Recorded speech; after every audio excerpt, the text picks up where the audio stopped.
Assalamualaikum warahmatullahi wabarakatuh. Ketemu lagi dengan saya di Jag Channel ya.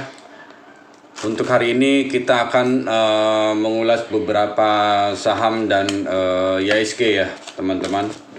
Seperti biasa sebelum saya melanjutkan untuk ulasannya, saya mengingatkan kalau ulasan ini hanya untuk membantu Anda dalam dalam arah investasi Anda di pasar modal gitu ya. Jadi bukan suatu ajakan untuk membeli atau menjual saham ya. Jadi semua keputusan ada di tangan Anda sendiri gitu teman-teman ya. Oke teman-teman, saya kembali lagi. IHSG ditutup turun di posisi 0,86 persenan atau 52 poin ya, ke level 5964 posisinya pada perdagangan hari Senin 26 April 2021. Investor asing masih membukukan net sale senilai 226,57 miliar ya. Untuk perdagangan hari ini sih masih di kisaran 5916 ya. Untuk kalau melihat dari teknikal kita ini kan IHSG tutup di 5964 itu posisinya memang ada di support ya ini ya. Nah jika ini udah break kembali maka akan menuju ke support berikutnya, yaitu di Fibo 2360an ya, di antara 5916 ya teman-teman. Di sini posisinya pas di Bollinger bawah ya intinya.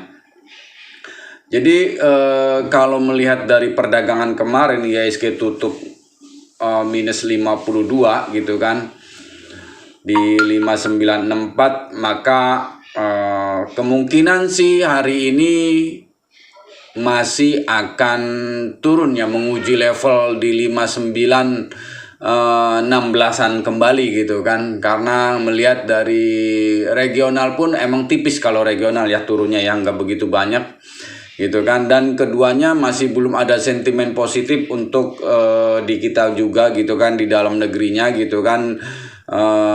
Di regional juga masih menunggu dari laporan keuangan beberapa emiten gitu kan ya. Di kita juga sama, menunggu dari per kuartal 1 itu pertumbuhannya bagaimana gitu kan. Nah mungkin akan naiknya pun beberapa emiten juga dari yang mereka kinerjanya itu cukup lumayan bagus ya gitu.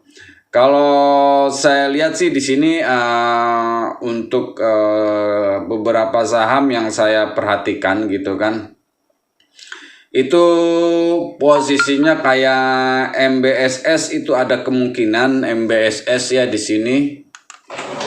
MBSS aduh. Sorry nih, ininya kayaknya enggak. MBSS membentuk golden cross antara MA5 dan MA20 ya teman-teman, yang merupakan indikasi uptrend atau estimasi target sih antara tutup kemarin. Sebentar, ini lagi hang nih kayaknya internetnya ya, sorry ya, ada gangguan dari internet nih. Kemarin tutup kan MBSS di 422 ya, ada resist antara 450-an di situ. Kalau saya sih melihat buy antara 418 sampai 422 ya, resistnya atau TP-nya di 450-an, stop loss-nya 410 ya teman-teman, antara di situ. Terus untuk berikutnya ada Pewon ya, Pewon kita coba nih.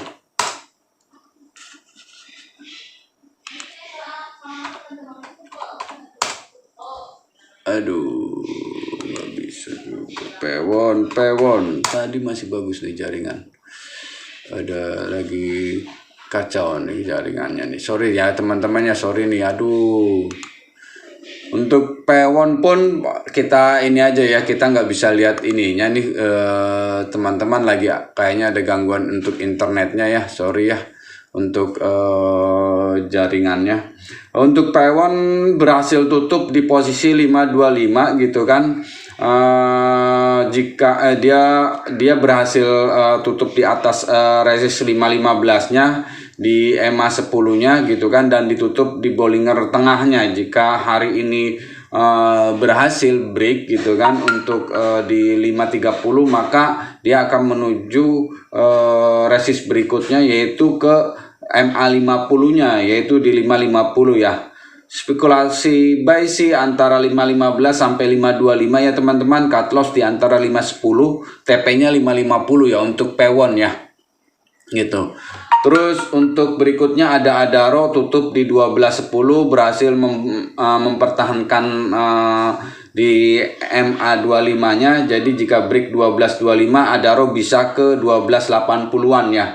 Dan jika 1280-nya bisa break pun akan menuju ke 1320-nya. Spekulasi buy di antara 1185 sampai 1205 ya teman-teman. Buy-nya antara 1185 sampai 1205, TP-nya 1280 untuk Adaro. Antam, kalau melihat dari pergerakan kemarin, Antam akan menguji coba resist di 2400 yang kemarin juga sempat 2420 tapi tutup masih di 2390. Nah, kalau dia bisa break kembali ke atas 24 maka menuju resist berikutnya 2470. Spekulasi buy-nya antara di 2360 sampai 2380 ya teman-teman ya. TP 2470 ya nantinya di antara situ. Untuk timah pun kemarin cukup lumayan, tutupnya masih bagus ya, walaupun emang tipis sih naiknya gitu kan, 1620-an itu masih mempertahankan di MA25-nya. Jika timah bisa break 1630 maka resist berikutnya ada di 1660 dan 1730 ya teman-teman ya. Itu untuk timah. Dan Bukit Sentul ya, nih Bukit Sentul nih kemarin tutup di 61, posisinya sih pas resistnya 60 di atas resist sedikit gitu kan. Jika dia berhasil break kembali maka 65 udah bisa ada kemungkinan bisa di ini ya, kalau menurut Rumos sih bisa sampai ke 70-an gitu kan. Nah untuk Bukit Sentul ya. Terus berikutnya ada BRMS. BRMS posisinya masih konsolidasi di antara 85 sampai 87. Dia masih mempertahankan di MA5-nya ya. Jika bertahan di antara ini di kisaran 85-an ya spekulasi buy ya, mungkin 85 sampai 87-an itu dia akan coba menuju ke 90-an lagi ya teman-teman, di atas 90 mungkin nantinya ya bergeraknya. Itu teman-teman, mohon maaf saya tidak bisa grafiknya nih, ini kayaknya lagi ada gangguan internet lagi, tadi barusan tidak waktu saya menganalisa ya. Oke, mungkin sekian dulu dari saya. Wassalamualaikum warahmatullahi wabarakatuh.